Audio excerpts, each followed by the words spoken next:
Okay, good morning, everyone. Apologies for the inconvenience caused by technology, as well as we were lately informed of the public holiday on Thursday, so we had to make changes to the schedule. But we will go back to our normal schedule next week. Hopefully, there's no late notices for any public holidays. For today, we have a full lineup of 7 people. So we'll start off with group 1 and then conclude with group 7. And then the 1 hour from yesterday was moved to this afternoon, 4 to 5 p.m. in the afternoon. But if you were able to make comments and share your questions yesterday during the 1 hour period, that's fine as well. On Moodle, I'll go back and check, and if you did make comments or ask questions, I'll add that to your tally as well. But for the 1 hour that was scheduled for yesterday, I've moved it to this afternoon, 4 to 5. So once again, we continue with our theme for week 2 and 3, and that is security. So we're trying to discuss security in order to help us differentiate what traditional security is in comparison to non-traditional security. And we're also trying to understand the concept of security as studied by scholars of international relations or security studies as a subfield of IR or international relations. I'll stop here and I'll give this opportunity to Group 1 and Representative Grace to share with us the answer to the assigned question. Thank you, Flo. Thank you, Grace, and Group 1, the floor is yours.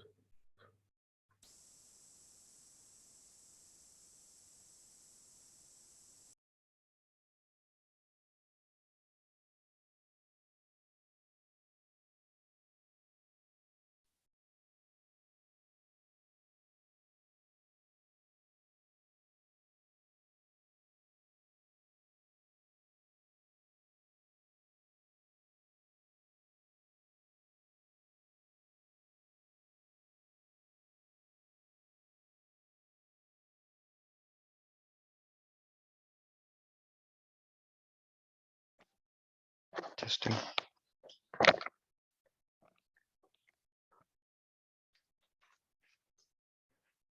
Sorry.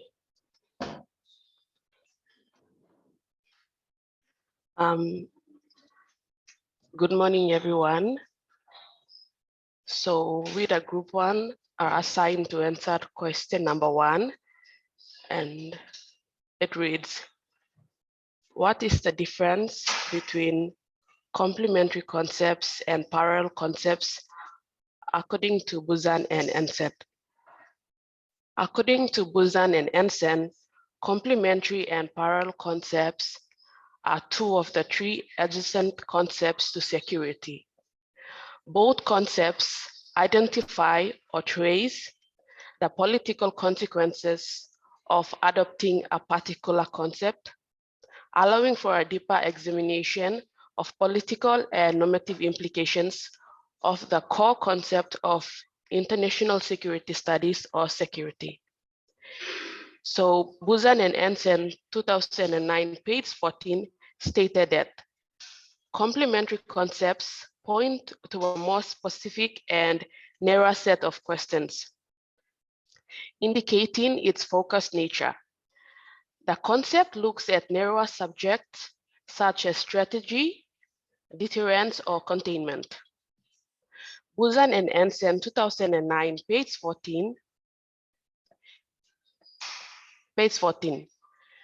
As part of an analytical framework of security, complementary concepts addresses the core subjects of international security studies dilemma. Parallel concepts take a wider view on subjects compared to complementary concepts. Buzan and Enset 2009, page 14. Additionally, states that parallel concepts take security into a political theory or a wider IR framework of reference. Parallel looks to a broader perspective where the essence of the state is assessed under the focus of international relations and international security. The models that accompany these concepts are mostly to give a proper structure to the state. In simple terms, in answering the question, the difference between the two concepts is how differently they help us to better understand security. Complementary concepts highlight more specific and narrower set of questions, for example, strategy or deterrence. These concepts look at every detail, regardless of how small they are. Parallel concepts, on the other hand, look at a wider or bigger picture. This concept takes security into political theory or a wider IR framework of reference. Examples include power, sovereignty, and identity. Basically, one concept looks at every little detail, whilst the other looks at the larger picture. Thank you, and that's all.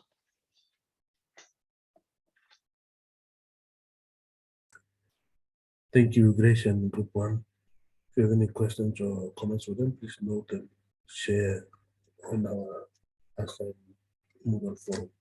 We'll move on to Group 2. For Group 2, the representative is Ms. Vanessa O'Malley. So Vanessa, please share with us your answer to the assigned question.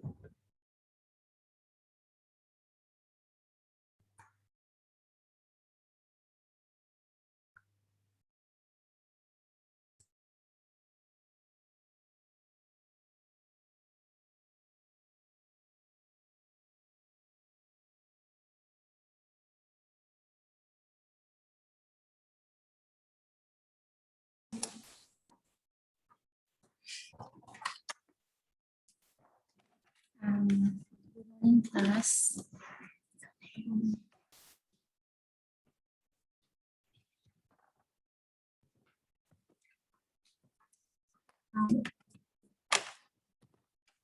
As the representative of Group 2, I will be answering the question, what is the difference between liberal feminists and radical feminists according to Whitworth? So I'm pretty sure you all have a fair idea of what feminism is and feminists. Before I begin this presentation, I would like to give a brief definition of what feminism is and feminists. So according to the Cambridge Dictionary 2022, feminism is defined as the belief that women should be allowed the same rights, power, and opportunities as men and be treated in the same way. On the other hand, feminist is a person who supports the idea of feminism.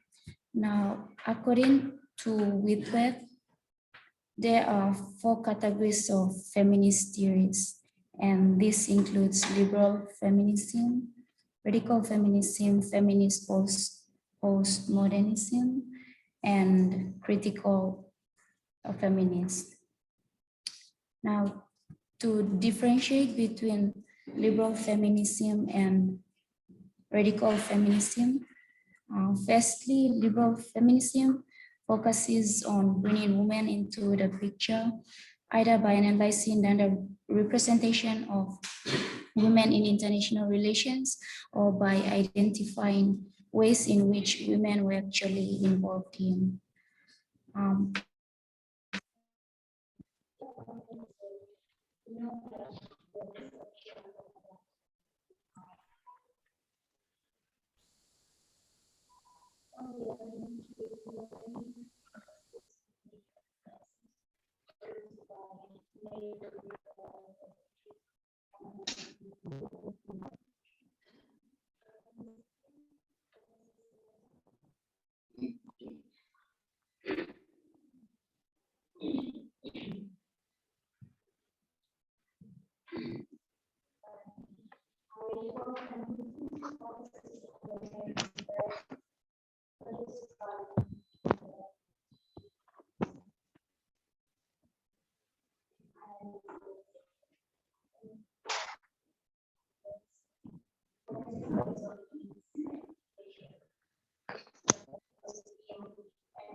Vanessa, sorry, we can't hear what you're saying. There's a problem with your microphone.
Kelar ini ya. Oke.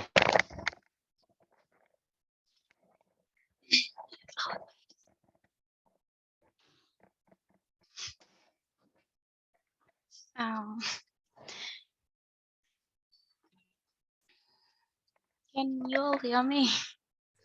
Yes, thank you, loud and clear. Can you just repeat what you Okay. said earlier? Start off from the beginning. Okay, so I will be answering the question, what is the difference between liberal feminists and radical feminists according to Whitworth? So to begin this presentation, I would like to give a brief definition of what feminism is and feminist. So according to Cambridge Dictionary 2022, feminism is the belief that women should be allowed the same rights, power, and opportunities as men and be treated in the same way. On the other hand, feminist is someone or a person who supports the idea of feminism. Now, Whitworth categorizes feminism or feminist theories into 4 categories, and this includes liberal feminism, radical feminism, feminist postmodernism, and critical feminist. Now, to respond to the question, what is the difference between liberal feminism, feminist, and radical feminist, according to Whitworth? Firstly, liberal feminism focuses on bringing women into the picture, either by analyzing the underrepresentation of women or by identifying ways in which women were involved in international relations. Their concern is that women get their deserved share of the power pie. On the other hand, radical feminism focuses on the inherent biases produced by male-dominated international relations practices and analysis, and it focuses less on women's participation in the public sphere and more on the workings of patriarchy. So on the whole, liberal feminism does not support the idea of a complete change of the existing system. It mostly is concerned with identifying barriers to women's participation so that these barriers can be removed to encourage equitable participation by both men and women. Whereas radical feminism supports the idea of restructuring the existing system. Now, let's take these situations as an example to clarify the difference between liberal feminism and radical feminism. According to liberal feminism, gender inequality can be eliminated when women get the same rights as men, either through legal, political, social, or other means within the existing system. Whereas, according to radical feminists, gender inequality and other related issues can only be eliminated through restructuring of the society, removing male supremacy from all spheres of the society. So that's all. Thank you.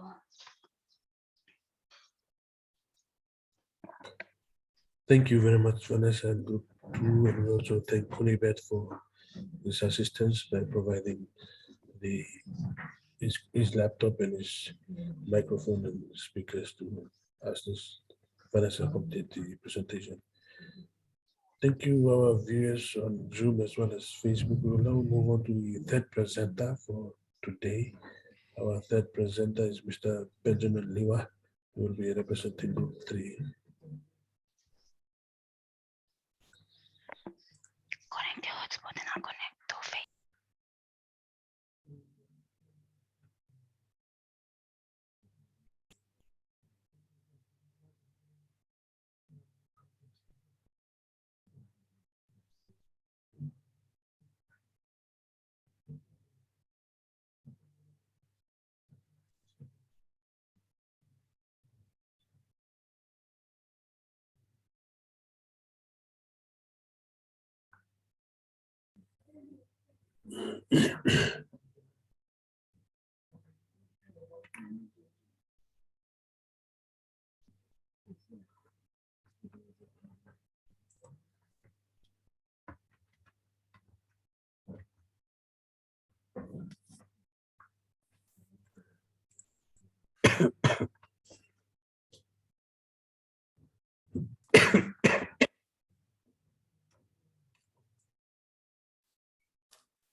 Hi all.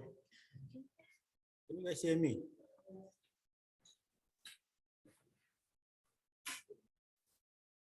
Yes, please go ahead.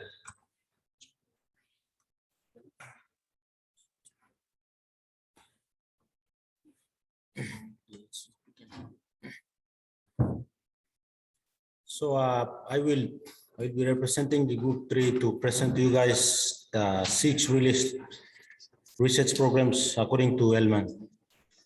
According to Elman, 1990. Sorry. According to Elman, 1996, page 23 stated, and I quote, "Realism understood as a research program is a big tent with room for a number of different theories that make quite different predictions. Now the 6 distinguished released research program data, according to Elman, are as follows. First, classical realism.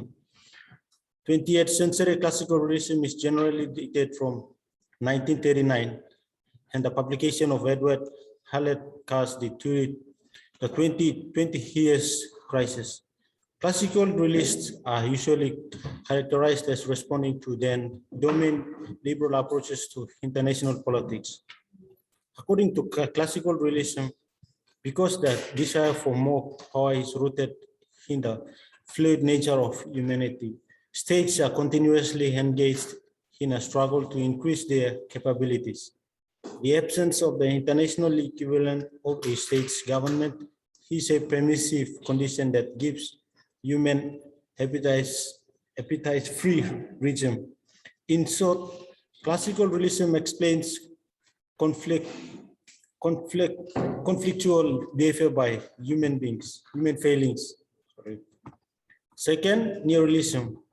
One difference between classical realism and neorealism is their contrasting views on the source and content of states' preferences. Construct classical realism is when neorealism excludes the internal makeup of different states. As Russell and Thompson 2021, page 47 noted, Morgenthau 1948 and I quote, seminal statement of classical realism relied on the assumption that leaders of states are motivated by their lust of power. Watts also stated in 1979, page 91, theory by contrast omits leaders' motivations and state characteristics as causal variable for international outcomes, except for minimal assumptions that states seek to survive so this practice of omission and excluding of international makeup within the state is called neorealism. Now the four flavors of contemporary relations. The third one is rise and fall. Rise and fall realism sees the rules and practices of the international system as being determined by the wishes of leading, that is most powerful state. Since considerable benefit accrues to the leader, other great powers seek this pole position. Rise and fall realism explains how states first rise to and then fall from this leading position and the consequences of that trajectory for state foreign policies. In particular, the approach is concerned with the onset of great power, which often mark the transition from one leader to next. The micro foundation which explains this behavior is rational choice. The fourth one is neoclassical realism. In part responding to what were perceived as the anti-reductionist excesses of neorealism. Example, Sidney, 1991, page 19 stated, and I quote, neoclassical realism suggests that what states do depends on large part on domestically derived preferences. For example, according to Sniwella, 1993, page 76 to 77, confirms that insists that realism is best served for acknowledging and including different state motivations. As Russell and Thompson 2021, page 47 stated, neoclassical realists stress a wider range of receptionist motives that classical realism earlier relies on human nature. Now, things happen in world politics because some actors thanks domestic structure and institutions, ideology and ambitions practice disruptive and predatory strategies. Second last research program is a defensive structural realism. Defensive structural realism, as affirmed by Wall 2002 and Gelsa 2003, defensive structural realism says neorealism minimal assumptions about state motivations. Like neorealism, defensive structural realism suggests that states seek security in an hierarchy international system. The main threat to their well-being comes from other states. There are three main differences between neorealism and defensive structural realism. First, whereas neorealism allows for multiple micro foundations to explain state behavior, defensive structural realism relies solely on national choice. Second, defensive structural realism adds offenses defensive behavior as variable. The last and final structural realism, offensive structural realists disagree with the defensive structural realist prescription that states look for only an appropriate amount of power. The flagship statement, John Massimia's 2001, The Treachery of Great Power Politics, argues that states face an uncertain international environment in which any state might use its power to harm another, under which circumstances relative capabilities are of overriding importance and security requires acquiring as much power compared to other states as follows.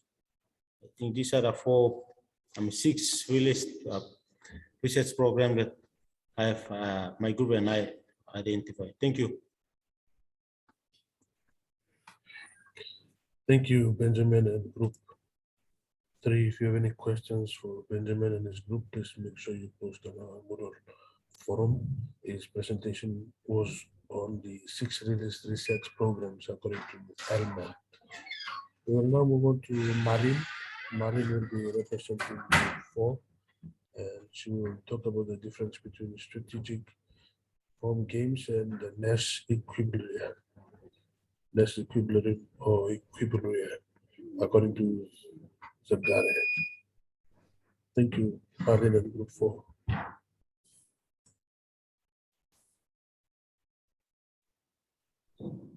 Our question states, can you hear me? Hello. Our question states, what is the difference between strategic form games and Nash equilibria according to Zagare? So the strategic form is the initial device used as a representation of a game structure, according to Zagare on page 46 in Williams 2008. Prior to the start of the game, players or actors must first come up with strategies at once, and this phase is called strategic form. So a strategy, according to Zagare, is a contingency plan that looks at and takes into consideration a player's or actor's every possible choice. The example that was used within the reading is that of an arms race, otherwise known as a prisoner's dilemma. Within the given example, the game is between two players, player A and player B. Within this game, there are only 2 options for either countries and only 4 outcomes. Of those 4 outcomes, there are associated states the players or actors would be at, depending on either one's choice of action. The 2 choices are to either arm or not arm, and the following 4 results would be the outcome depending on either country's choice of action.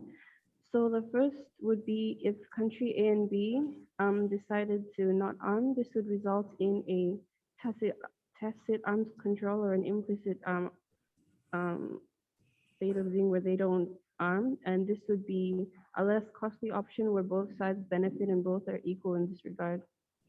The second is if country A decides to arm and country B doesn't, then country A would have a strategic advantage over country B, although it would be costly only for country A.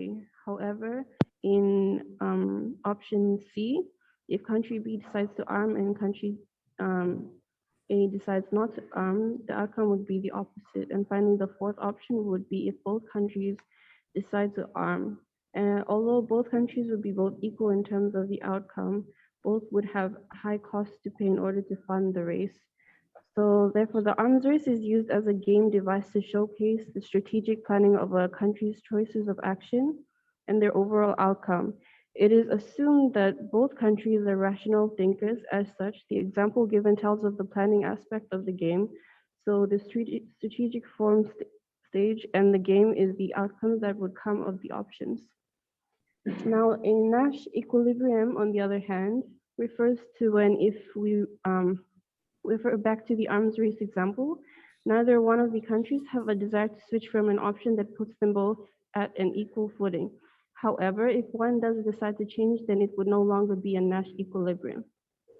So in the example, option A would be Nash equilibrium since they would both have an equal advantage over each other. As such, both countries would be in equilibrium, and to change would risk their advantage. So none of the others would be considered Nash equilibrium since they can easily change their options to get a better outcome for themselves. Nash equilibria is thought to be part of a game solution because it's considered as a rational choice in a game where countries choose an option that's beneficial to them and ends up being at an equilibrium with the others. Though it should be noted that there can be 2 or more equilibrium in a strategic form game if those options were equally beneficial for the both parties, with the same consequences and may be interchangeable, or because there is no benefit in switching to a different strategy, which may also not be interchangeable. An example of this could be where there are 2 states, if we refer back to the example, if there were 2 states and one was more powerful, one state could force or threaten the other weaker state to choose a particular option that would benefit the more powerful country. That's all for me. Thank you. Thank you, Ms. Dusava and Group 4. Very interesting answer to the question given. If you have any comments or questions for Group 4 and Ms. Dusava, then make use of the Moodle forum. Post your questions there. And for those on Facebook, please feel free to comment in the group so Martin or a group members can respond accordingly. We now move on to the group number 6, and Sanada will be representing group 6.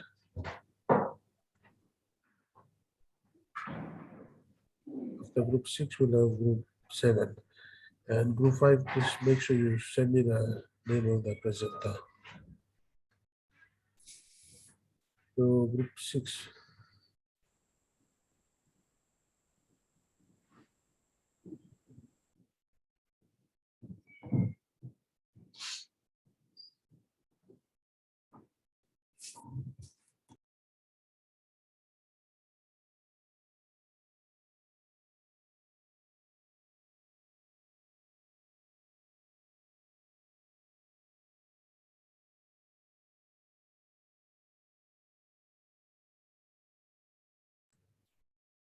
Sanada has advised that Paul will be representing group 5, so he will use Sanada's computer. Thank you, Paul. Please go ahead and share your answer.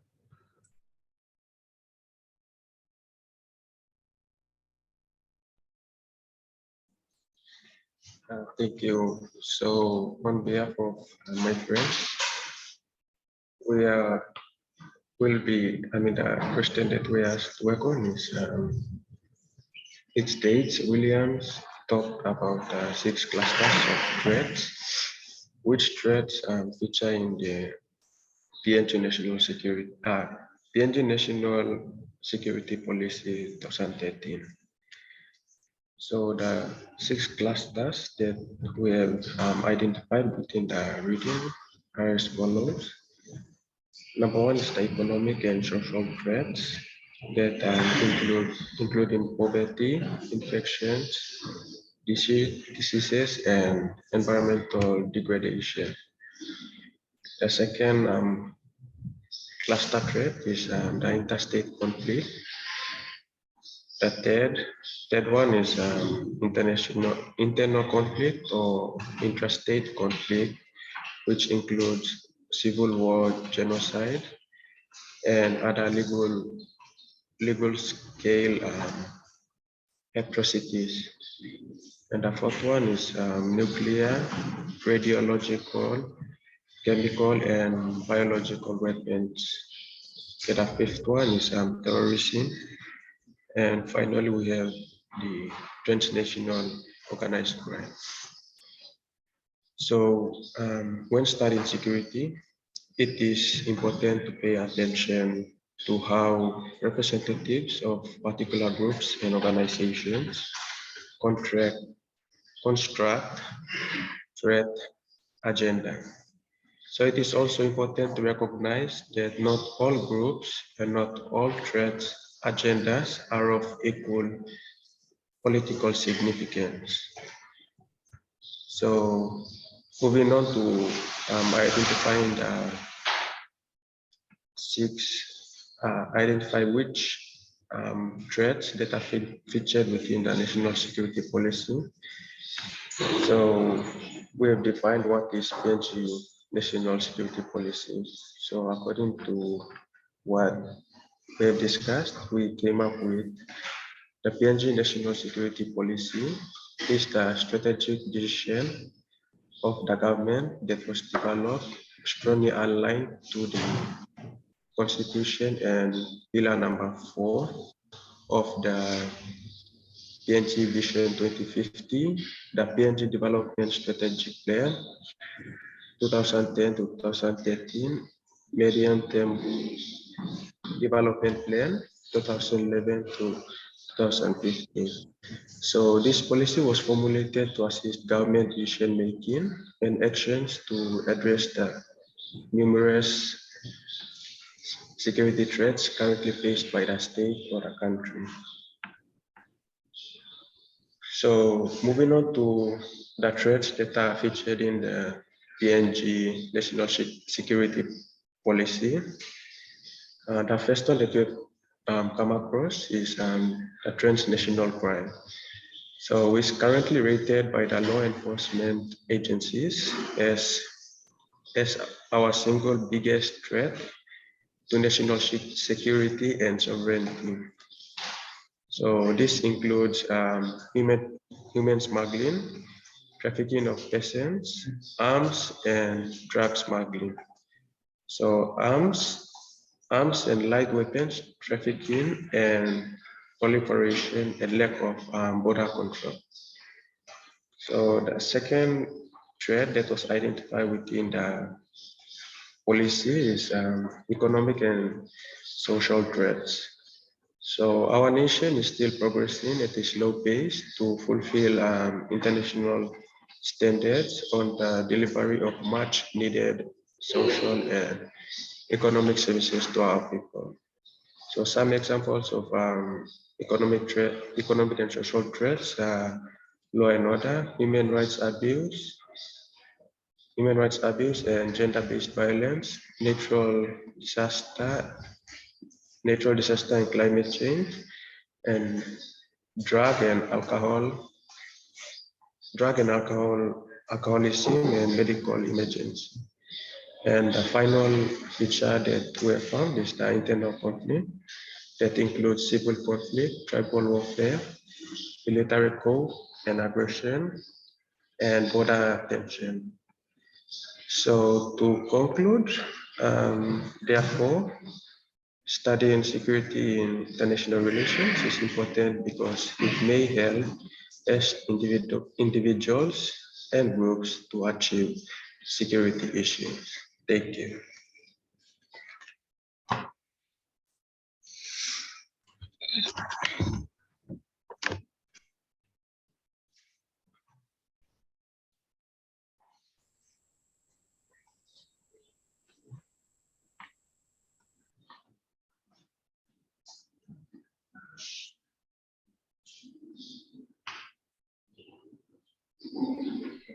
Senara, please continue.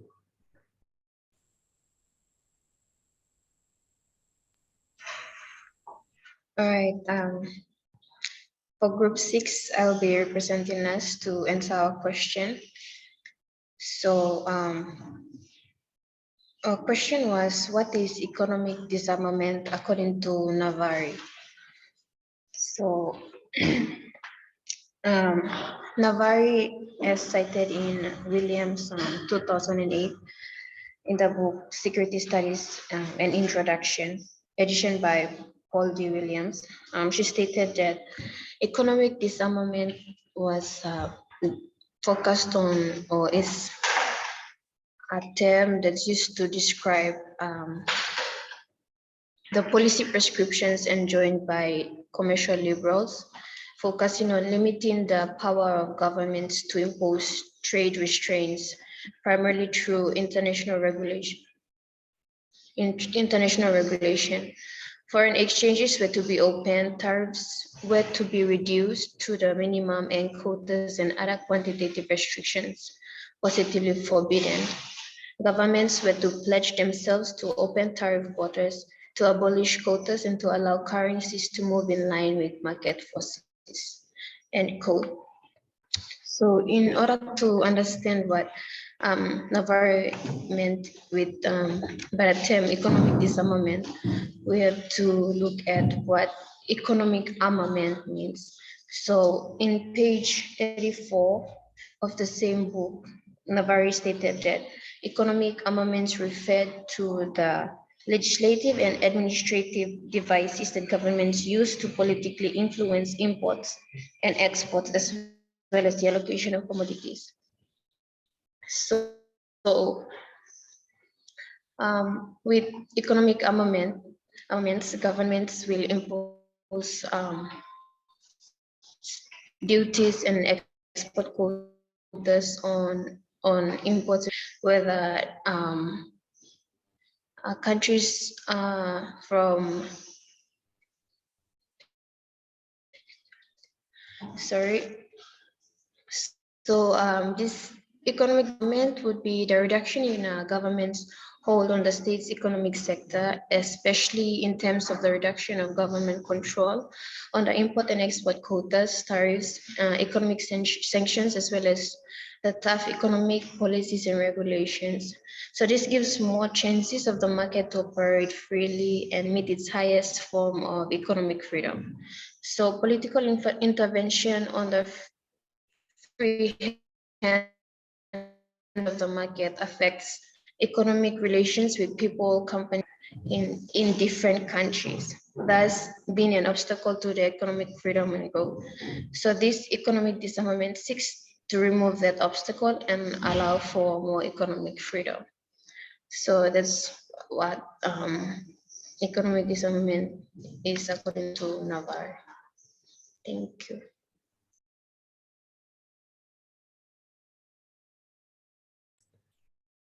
Thank you, Sanala, and thank you, Paul, as well, for sharing with us your respective answers to the assigned questions.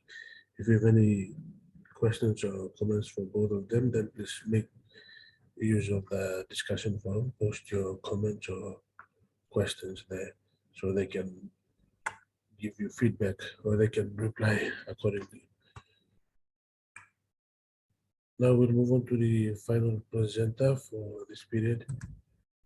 Representing group 7, we have Alexandra. So Alex, please share with us your answer to the question.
Can anyone hear me?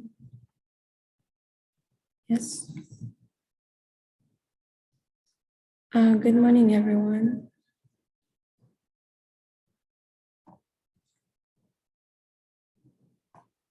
So my group and I will be answering the question,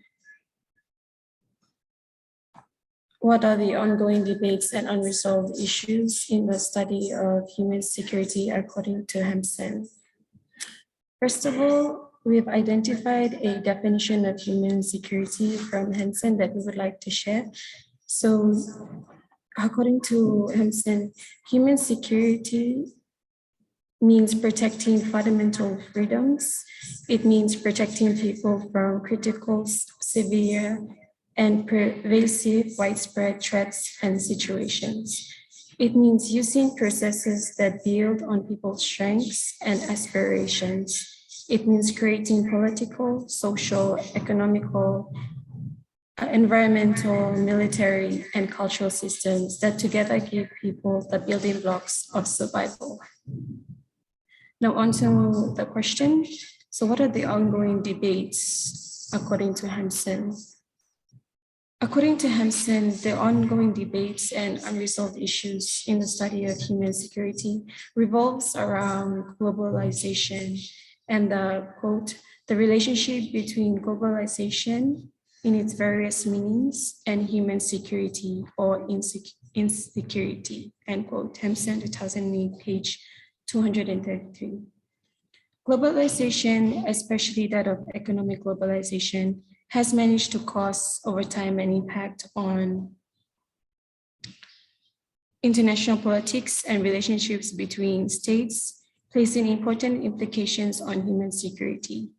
As mentioned by Hampson, quote, much work remains to be done on the positive and negative consequences of globalization for human security and on how globalization affects the capacity of various international, national, and subnational actors and institutions to provide for human security, end quote, Hampson 2008, page 233.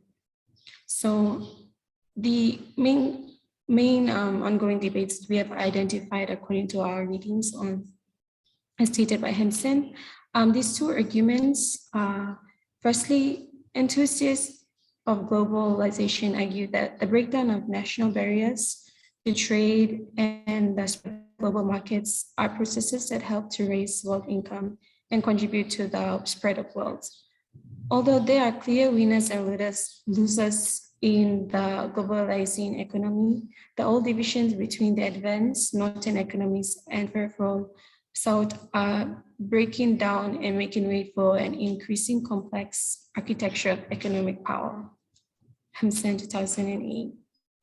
The second argument is globalization. Critics argue that although some countries in the South have gained from globalization, many have not, and income inequalities between the world's richest and poorest countries are widening. They suggest that trade and investment flows are intensifying between the countries that can compete in the global economy while leaving behind those that cannot. As income gaps and deep-seated social economic inequalities widen, so the argument runs, so do the prospects for violence and civil strife. So because of these two ongoing debates and human security revolving around globalization and economy, the unresolved issues that we've identified are: one, globalization affects human security in the global economics in terms of income, wealth inequalities between countries. So the major income gap between economically advanced countries and economically weak countries is somewhat a human security issue. So globalization affects social security, war, nuclear weapons, genocide, terrorism, refugees, civil unrest, etc.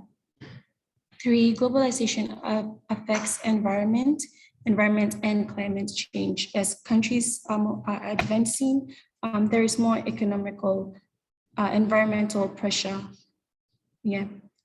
Four, globalization affects public health, that is HIV, maternal health, TB, etc. Five, globalization affects politics, history of colonial legacies, developed and developing nations. So that is what my group and I have come up with to answer the question. Thank you.